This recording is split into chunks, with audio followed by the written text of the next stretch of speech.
Do you still find me attractive? Oh, Margaret, you're as attractive today as you were the day I met you. Do you mean that? Of course I do. It's just that time passes and beauty fades. I'm not yours, Margaret. Your beauty's on the inside, where it really counts. Where it doesn't show? Is that what you mean? Margaret. Margaret.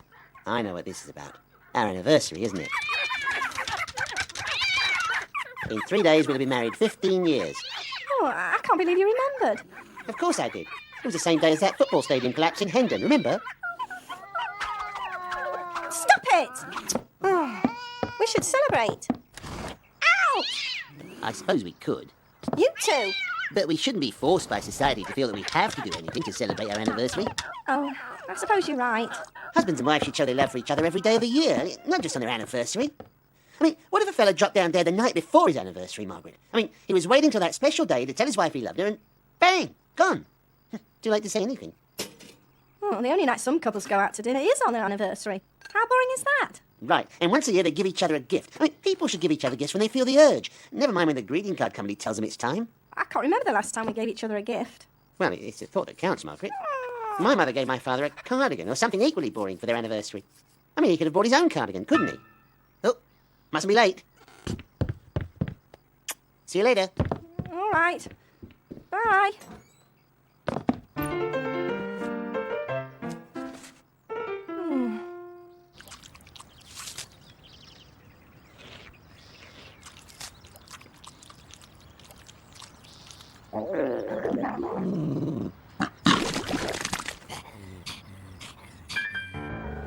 You keep grinding your teeth like that, you'll split the enamel.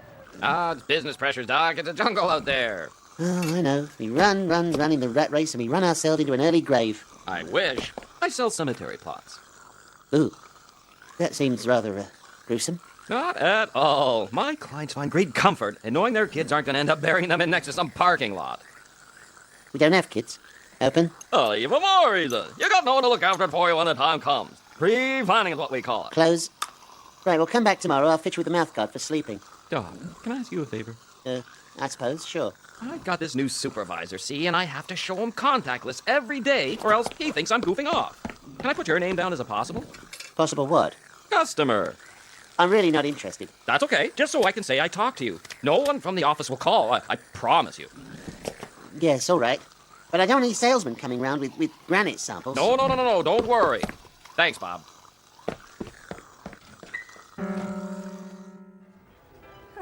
It's not quite right. Cashmere is always right. Well, not for an anniversary gift. Some people would give their eye teeth for a nice cashmere sweater. Do you know how long I'd have to work here to be able to afford a cashmere sweater like this? It's incalculable. And to think that someone could just turn up their nose at it. I mean, turning up your nose at a cashmere sweater. Can I just have a refund? Oh, sorry. I find buying a present is a little stressful. Sign here. Sorry. Oh, pardon me. Oh. Can I help you? I was, looking for some lingerie. Something nice. It's our anniversary. How about this? Oh, no. Something a little warmer. But provocative, you know. Warmer and provocative. Warmer and provocative. Yeah, yes. We have something in flannel, but you'd have to cut a few holes in it. No, that's all right. Thank you.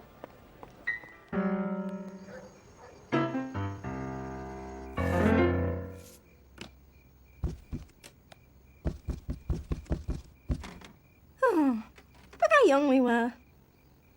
Yeah, so full of hope and promise. Bob, you make it sound like you haven't lived up to your promise. Is that the way you feel? Haven't we lived up to our promise, Bob? Life just goes by so fast, Margaret. I mean, before you know it, you're dead and buried, and even then you can't rest in peace. And look at poor Dad. You know, they just paved right over his cemetery plot and put up one of those big supermarkets. There's a parking lot where his headstone used to be. Oh, look. Dad was wearing his diamond stick pin. Whatever happened to that pin, anyway? Mummy gave it to Peter. But you love that stick pin. I know. When I was a kid, I always fantasized about being a grown-up, just like Dad, and wearing that stick pin. Oh, it should have been yours. You're the eldest. It's not fair Peter has it. Mummy said Peter had more ties. Oh, life's too short to worry about it, Margaret. It's not right. Your father would have wanted you to have it.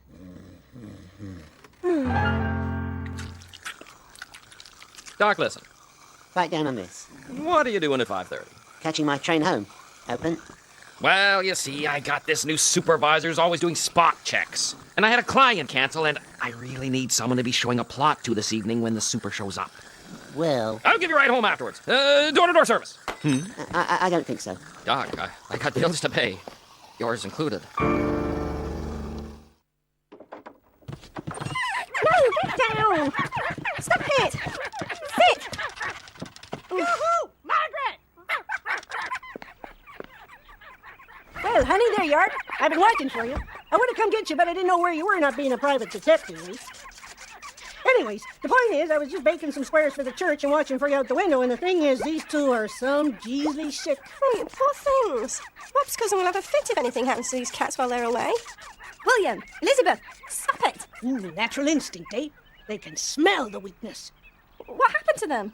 Well, it's a pesticide they put on the lawns. Had a budgie last year, took 'em a week to die.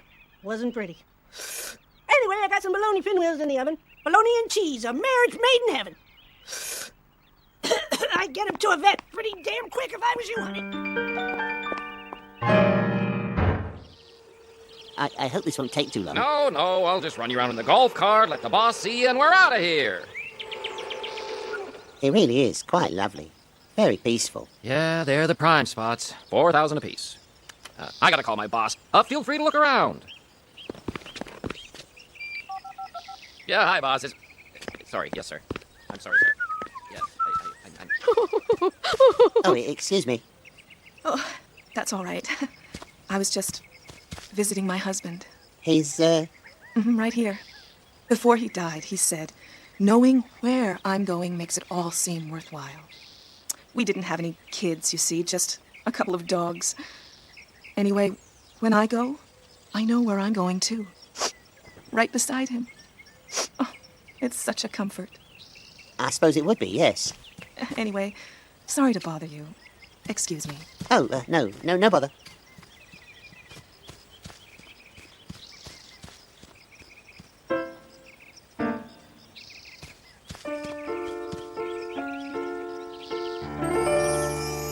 I think he was buried around that area there. I don't think so, Bobby.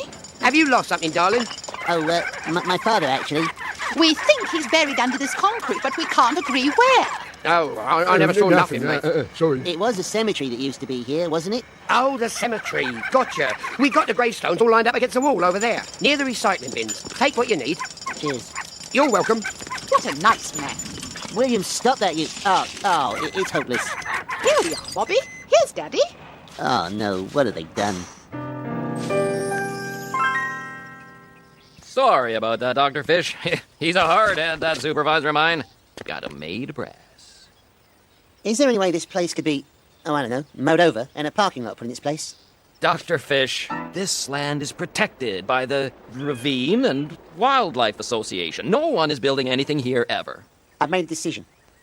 I'm going to buy one. Do you mean it? Yes, I do. A double. Oh, thank you, Dr. Fish. Thank you. For the next 24 hours, I'll hook them both up immediately into an IV for the dehydration, do a bone scan and some frivolous defibrillation. But even with the benefit of some outrageously expensive treatment, your cats might... You mean they might die? I'll call you. Oh, I said they'd call if anything changes. The vet will cost a bloody fortune. Well, what else was I supposed to do? I think we should get them both stuffed. Cookie and Melvin would die if anything happened to those cats, and we'd be responsible. No, Margaret, we are not responsible. Cookie and Melvin should come home and look after their own animals. They're old and they're getting sick. Is that what you'll do? Have me stuffed when I'm old and sick? Now, don't be silly. You'll outlive me, Margaret. Oh, don't be so morbid. But maybe it's something we should talk about. You know, our final resting place. Oh, Bob, what does it matter? Once our spirit has left us, what difference does it make what you do with the body? It's just like an old suit of clothes. Oh, no. Well, I'm sorry, I can't be that philosophical. It does matter to me where I spend eternity. My old daddy buried underneath a parking lot. It doesn't seem right. I read in the Post that more and more people are having their bodies pushed out to sea in burning canoes. I think I'd want something a little more permanent. Well, there's barely enough available land for living. It seems absolutely pagan, all the money people spend on cemetery plots and funerals.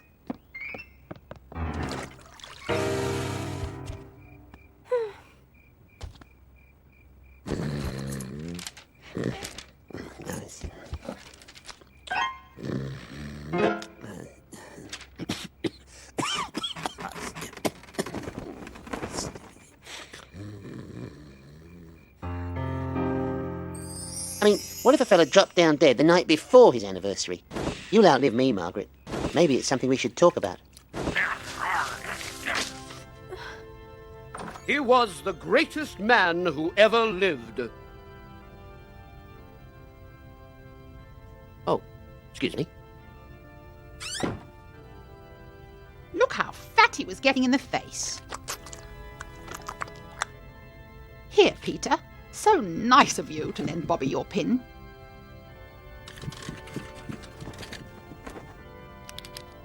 Mr. Wright.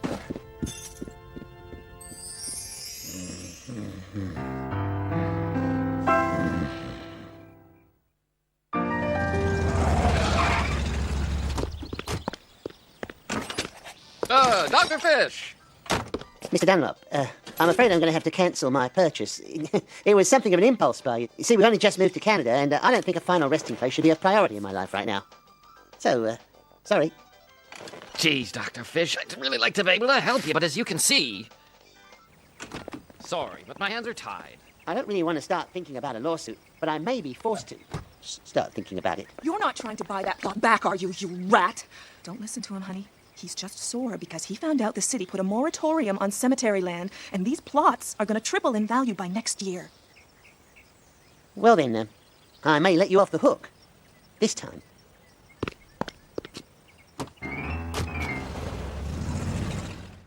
Look, he's still not in. I don't know. He's been out a lot lately. How should I know where he's been? It's none of my business. Look, I'm really busy. Oh, wait, he just walked in the door. Hold on. It's your lovely wife. Hello? Where have you been all morning?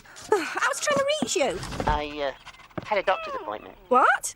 What kind of doctor? Just, you know, for when you're, Bob, is there something you need to tell me? We have to share life's ups and downs together. That's what marriage is. All right, Margaret. There is something I have to tell you.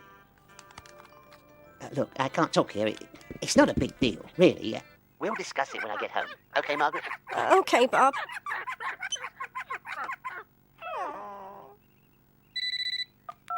Hello?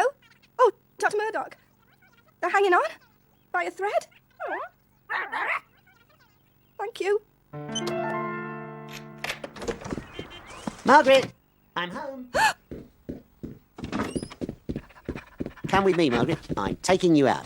Oh, where? I want to show you something. I know I said it was silly, but happy anniversary. Oh, Bob, how can you? It's not the expensive champagne. It's hardly anything to celebrate. I think it is. At first I thought it was important, you know, what we Dad buried in the supermarket and all.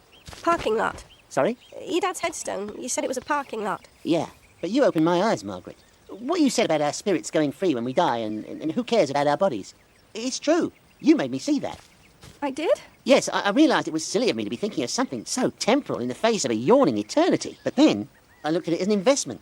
Next year, this plot's going to be worth 3 times what we paid for it. And if you want your ashes sprinkled over it like a Viking, so be it, Margaret. This is our land. We just bought a piece of the pie. You mean you're not dying? No. Should I be? Oh, Margaret? Margaret?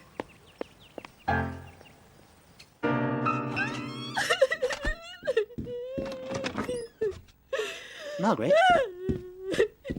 Margaret? Please, I'm sorry. I found the certificate in your pocket. I thought you were dying. Oh, bother. Hello? Speaking. Oh, I see. You're fine, thanks. They want us at the vet's. It's urgent. Their little hearts just gave out. But don't worry, they died peacefully. They weren't afraid. Well, they wouldn't, would they? They really wouldn't even notice the difference between being alive and dead. You know, being cats.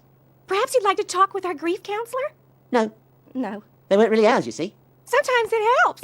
Actually, we didn't really like them. The funny thing is, I feel pretty good. We're really more dog people than cat people. And cat people, I don't know, they seem so neurotic. Of course, you do see some dogs with booties and sweaters. But William and Elizabeth... Those are our dogs.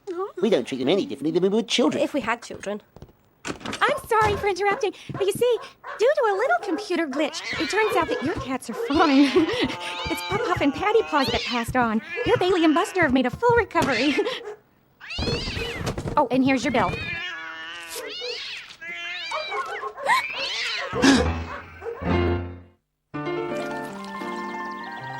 Well then, here's to us on our anniversary. To looking ahead. To a long life. I'm sorry I frightened you, Margaret. Oh, it's just that I couldn't imagine life without you, Bob. Well, you won't have to. Here, this is for you. Oh, Margaret, you shouldn't have. We can't afford this. It's only money, isn't it? I'll have to have it pierced. No, silly. It's a stick pin, like your dad's. Oh, so, Peter, I've got one of my own now. Here's to owning a bit of Canada. Happy anniversary, Margaret. Happy anniversary, Bob. Our own little piece of heaven. Oh, Bob. You're still the incurable romantic I married.